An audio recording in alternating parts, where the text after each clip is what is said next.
সুজির রসমালাই খেতে যে এত মজা তা আগে জানার ছিল না। আর এটা তৈরি করা খুব সহজ। আসসালামু আলাইকুম এভরিওয়ান।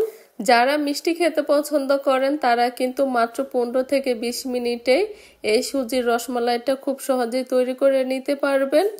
প্রথমেই কিন্তু মালাইটাকে তৈরি করে নিতে হবে। নিয়েছি 1.5 লিটার পরিমাণ তরল দুধ, দিয়ে দিচ্ছি 3টি এলাচ এবং আধা কাপ পরিমাণ চিনি।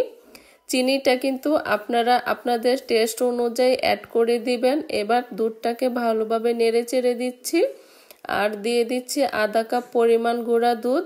দুধটাকে দিয়ে কিন্তু হ্যান্ড উইক্সের সাহায্যে ভালোভাবে মিক্স করে নিতে হবে। চুলার আঁচ কমিয়ে মালাইটাকে আমি প্রায় 8 থেকে 10 মিনিট ফুটিয়ে নিয়েছিলাম। আমি যেহেতু গুঁড়া দুধ অ্যাড করেছি তাই কিন্তু আমি বেশি ফুটাইনি। আপনারা যদি গুঁড়া দুধ অ্যাড না করেন তাহলে কিন্তু দুধ দইটা তৈরি করে নিতে পারবেন। দুধের পরিমাণটা একটু বেশি নিতে হবে আর দুধটাকে 15 থেকে 20 মিনিট ফুটিয়ে নিতে হবে। নিয়েছি 3টি ডিম, দিয়ে দিচ্ছি অল্প পরিমাণে লবণ, 1 কাপ পরিমাণ সুজি। এবার সুজিটাকে দিব এবং হ্যান্ড উইক্সের সাহায্যে মিক্স করে নিতে হবে।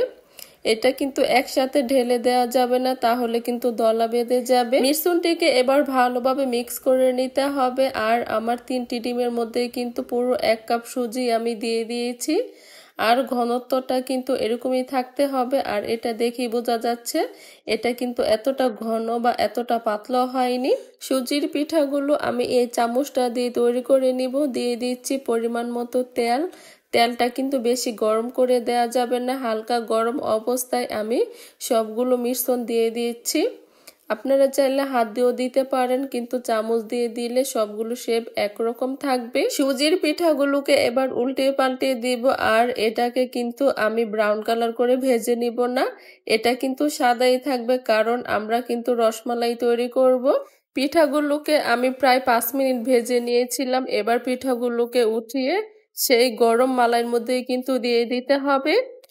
সবগুলো পিঠা দিয়ে এগুলোকে রেস্টে রেখে দিব 20 মিনিট। আর এই তো ফিরে আসলাম 20 মিনিট পর। আর এগুলো মালাই খেয়ে কিন্তু টুইটুম্বর হয়ে গিয়েছে। আর এটা কিন্তু দেখেই বোঝা যাচ্ছে।